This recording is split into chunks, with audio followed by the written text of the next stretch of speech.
If you weren't scared, then you weren't human.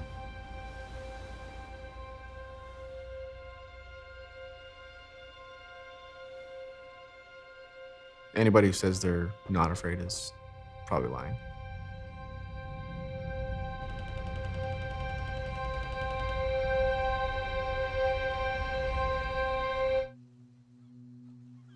I can remember all these things very vividly as far as I know it was February the 22nd, 1945.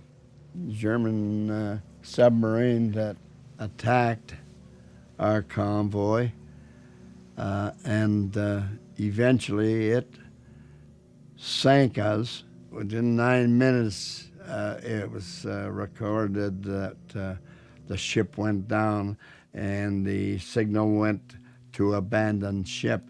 There was 2 stokers. They were killed pretty well instant from the explosion of the torpedo. We were in the water a little better than an hour. What went through all our heads was, this is it.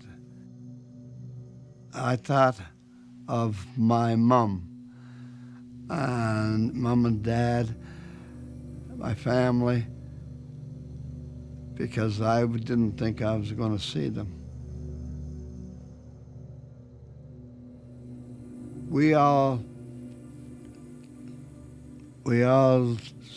started to sing when we were floating in that water.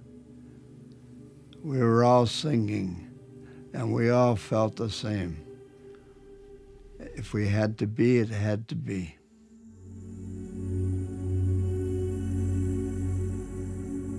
My name is William Shields.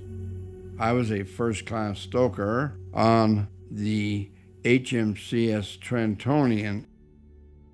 In April, our company was moving up towards Helmand. During this, one of our vehicles hit an IED. That day was the single worst loss of life for Canada since the Korean War. After the blast, I don't think anyone really knew the severity of it. Initially, we thought there was a couple injuries, and it turned out to be 6 of our guys were killed. It hits you hard. And I know me and my buddy Curtis, we just kind of walked to the front of our vehicle and just, broke down right quick and hugged it out a bit. And then, again, you're in a war, so you can't spend too much time doing that. So we just got what you had to get out and went back to work. My name's Kyle Josie. I was an infantry corporal in Afghanistan in 2007.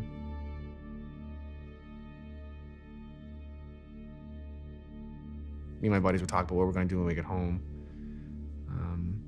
A lot of guys stayed in the military, carried on with very successful careers. Me, I wanted to do something a little bit different, and I kind of always wanted to be a police officer. So March 17th, 2010, I was driving to work, and I saw this car. He kind of spun to the right, and he started rolling down the highway. I started running towards the vehicle, and I looked around him, and I saw a boy sitting in the passenger seat there. And he was just kind of hunched over, but he had a very, very large head wound, enough that you could see part of his brain. And I took my shirt off and used that as almost like a bandage, like a pressure, anything to put pressure on his wound. I drove to work, and I started writing up my report. And one of the girls in the office came over and was just kind of like, "What happened to you?" I said, "What do you mean?" And she just kind of looked at me, and I looked at myself, and that's when I realized I had this kid's blood all over me. I feel like that hit me harder than anything that I had done or seen or anything in Afghanistan. When you're over there, you're kind of mentally prepped for any situation that can happen. But with this was back home. It's in Canada. I was a young kid, and here he is dying.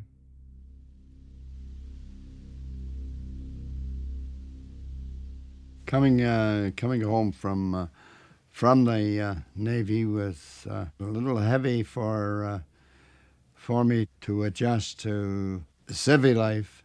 The crew, they thought it was a good idea to have get-togethers with our old shipmates.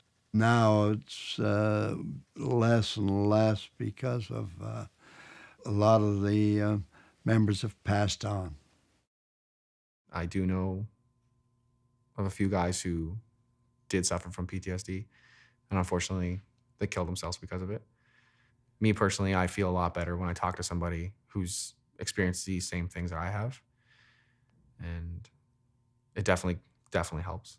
After I'd been home, I got involved with the Legion. And then after a few years, escalating to being elected the president for 11 terms. I go to the Legion every Remembrance Day. Um, you know you're going to see veterans there for sure, whether they're World War II, Korea, Afghanistan now. We're all definitely the same kind of people. You'll understand each other. We just fought a different enemy with a different weapon, really. But even when I speak with veterans of other wars, World War II veterans, it's I feel like I'm talking to myself, who's 70 years older. If I had any advice to give someone deploying today, probably just say be proud.